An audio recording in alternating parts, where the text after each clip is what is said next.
പിതാവിൻ്റെയും പുത്രൻ്റെയും പരിശുദ്ധാത്മാവിൻ്റെയും നാമത്തിൽ ആമേൻ. ഈശോ മിശിഹായ്ക്ക് സ്തുതിയായിരിക്കട്ടെ. സുഖമായിട്ടിരിക്കുന്നത് ഞാൻ വിശ്വസിക്കുന്നു. ദൈവം നിങ്ങളെ സമൃദ്ധമായിട്ട് അനുഗ്രഹിക്കട്ടെ. 2026 4-ാം ദിവസമാണിന്ന്. 4-ാം തീയതി, ജനുവരി 4-ാം തീയതി 2026. ഒരുപാട് പ്രതീക്ഷകളോടെ ആരംഭിച്ച ഈ 2026 പുതുവർഷം നമുക്ക് അങ്ങനെ തന്നെ ആയിരിക്കാം. കർത്താവ് നിങ്ങൾ ആഗ്രഹിച്ച എല്ലാ അനുഗ്രഹങ്ങളും ദൈവം നിങ്ങൾക്ക് പ്രദാനം ചെയ്യട്ടെ എന്ന് പ്രത്യേകം പ്രാർത്ഥിക്കുന്നു. So smile and start your day with Jesus. ഈ എപ്പിസോഡിലേക്ക് നിങ്ങളെ സ്നേഹത്തോടെ സ്വാഗതം ചെയ്യുന്നു. ഞാൻ Sibi Varghese.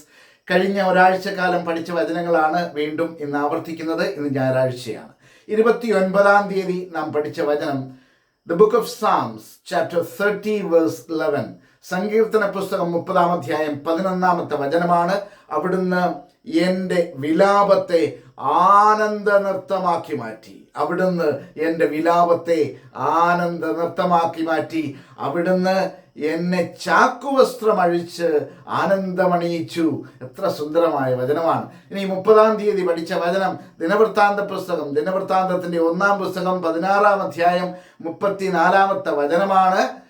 The book of Chronicles, first book of Chronicles, chapter 16, verse 34.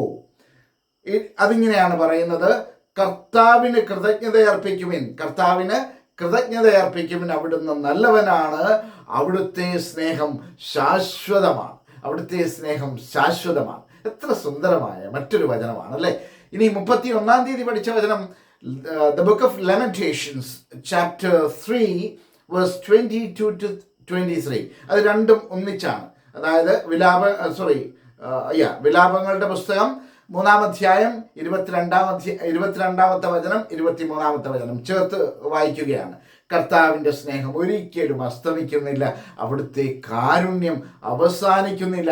കർത്താവിൻ്റെ സ്നേഹം ഒരിക്കലും അസ്തമിക്കുന്നില്ല, അവിടുത്തെ കാരുണ്യം അവസാനിക്കുന്നില്ല. ഓരോ പ്രഭാതത്തിലും അത് പുതിയതാണ്, ഓരോ പ്രഭാതത്തിലും അത് പുതിയതാണ്. പിന്നീട് പറയുകയാണ്, അവിടുത്തെ വിശ്വസ്തത ഉന്നതമാണ്, അവിടുത്തെ വിശ്വസ്തത ഉന്നതമാണ്. ഇത് പഠിക്കാൻ എളുപ്പമായ ഒരു വചനമാണ്. ഇനി 1-ാം തീയതി 2026 ആരംഭ ദിനത്തിൽ നാം പഠിച്ചത് ഏശയ്യാ പ്രവാചകന്റെ പുസ്തകം 43-ാം അധ്യായം അതിൻ്റെ 18-ഉം 19-ഉം വചനമാണ്. പഴയ കാര്യങ്ങൾ നിങ്ങൾ ഓർക്കുകയോ പരിഗണിക്കുകയോ വേണ്ട, ഇതാ പുതിയൊരു കാര്യം ഞാൻ ചെയ്യാൻ പോകുന്നു, അത് മുളയെടുക്കുന്നത് നിങ്ങൾ അറിയുന്നില്ലേ. എന്നിട്ട് പറയുകയാണ്, ഞാൻ വിജനദേശത്ത് ഒരു പാതയും മരുഭൂമിയിൽ നദികളും ഉണ്ടാക്കും. അപ്പോൾ അത്ര സുന്ദരമായ ഒരു വാഗ്ദാനം തന്നുകൊണ്ടാണ് 1-ാം തീയതി നാം ആരംഭിക്കുന്നത്. നല്ല സുന്ദരമായ മറ്റൊരു വചനം. ഇനി 2-ാം തീയതി പഠിച്ച വചനം സുഭാഷിതങ്ങളുടെ പുസ്തകം 21-ാം അധ്യായം 21-ാമത്തെ വചനമാണ്. നീതിയും കാരുണ്യവും പിന്തുടരുന്നവർ ജീവനും ബഹുമതിയും നേടും.